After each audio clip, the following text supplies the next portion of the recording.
Marcos 2 Pinagaling ni Jesus ang isang paralitiko. Pagkalipas ng ilang araw, bumalik si Jesus sa Capernaum at kumalat ang balitang siya'y nasa bahay. Nagkatipon doon ang napakaraming tao, kaya't halos wala nang mapwestuhan kahit sa labas ng pintuan. Habang nangangaral si Jesus, may dumating na 4 na taong may dalang isang paralitiko. Hindi nila mailapit ang paralitiko kay Jesus dahil sa dami ng tao, kaya't binakbak nila ang bubong sa tapat niya at ibinaba ang paralitikong nakaratay sa higaan.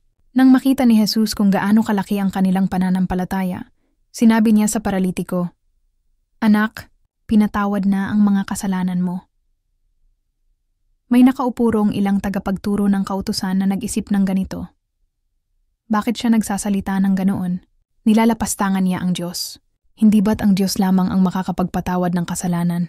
Alam ni Jesus ang kanilang iniisip, kaya't sinabi niya agad, "Bakit kayo nag-iisip ng ganyan?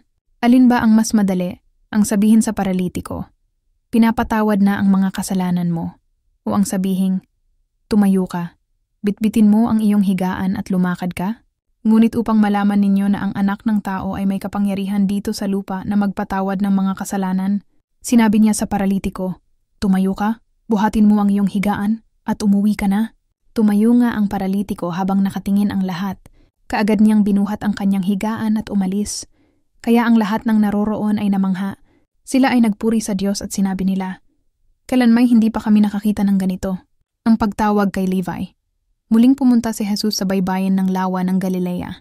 Sinundan siya roon ng napakaraming tao at sila'y kanyang tinuruan. Habang naglalakad si Jesus ay nakita niyang nakaupo sa tanggapan ng buwis si Levi na anak ni Alfeo. Sinabi sa kanya ni Jesus, "Sumunod ka sa akin." Tumayo naman si Levi at sumunod nga sa kanya. Nang si Jesus at ang kanyang mga alagad ay kumakain sa bahay ni Levi, kasalo nilang kumakain ang mga maniningil ng buwis at mga makasalanang sumunod sa kanya. Nang makita ito ng ilang tagapagturo ng kautusan, na kabilang sa pangkat ng mga Pariseo, tinanong nila ang kanyang mga alagad, bakit siya kumakain kasama ang mga maniningil ng buwis at mga makasalanan?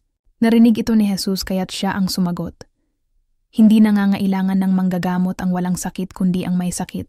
Naparito ako upang tawagin ang mga makasalanan, hindi ang mga matuwid." Katanungan tungkol sa pag-aayuno. Minsan nag-aayuno ang mga alagad ni Juan na tagapagbautismo at ang mga Pariseo. May lumapit kay Jesus at nagtanong, "Bakit po hindi nag-aayuno ang inyong mga alagad, samantalang ang mga alagad ni Juan na tagapagbautismo at ang mga Pariseo ay nag-aayuno?" Sumagot si Jesus, "Dapat bang mag-ayuno ang mga panauhin sa kasalan habang kasama pa nila ang lalaking ikinasal? Hindi, hanggat kasama nila ito hindi nila gagawin iyon. Ngunit darating ang araw na kukunin mula sa kanila ang lalaking ikinasal at saka sila mag-aayuno. Walang nagtatagpi ng bagong tela sa isang lumang damit, sapagkat kapag umurong ang bagong tela, mababatak ang tinagpian at lalong lalaki ang punit. Wala ring naglalagay ng bagong alak sa lumang sisidlang balat, sapagkat papuputukin lamang ng alak ang sisidlang balat, at kapwa masasayang ang alak at ang sisidlan. Sa halip, ang bagong alak ay inilalagay sa bagong sisidlang balat. Ang katanungan tungkol sa araw ng pamamahinga. Isang araw ng pamamahinga, naparaan si Jesus at ang kanyang mga alagad sa triguhan. Habang sila'y naglalakad, ang mga alagad ay pumipitas ng trigo.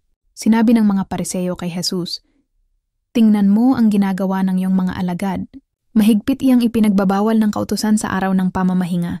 Sinagot naman sila ni Jesus, "Hindi pa ba ninyo nababasa ang ginawa ni David noong panahong si Abiatar ang pinakapunong pari? Nang si David at ang kanyang mga kasama'y magutom at walang makain, pumasok siya sa bahay ng Diyos at kumain ng tinapay na handog sa Diyos. Binigyan pa niya ang kanyang mga kasamahan. Ayon sa kautusan, ang mga pari lamang ang may karapatang kumain niyon." Sinabi rin ni Jesus, "Itinakda ang araw ng pamamahinga para sa tao, hindi nilikha ang tao para sa araw ng pamamahinga. Ang anak ng tao ay Panginoon maging ng araw ng pamamahinga,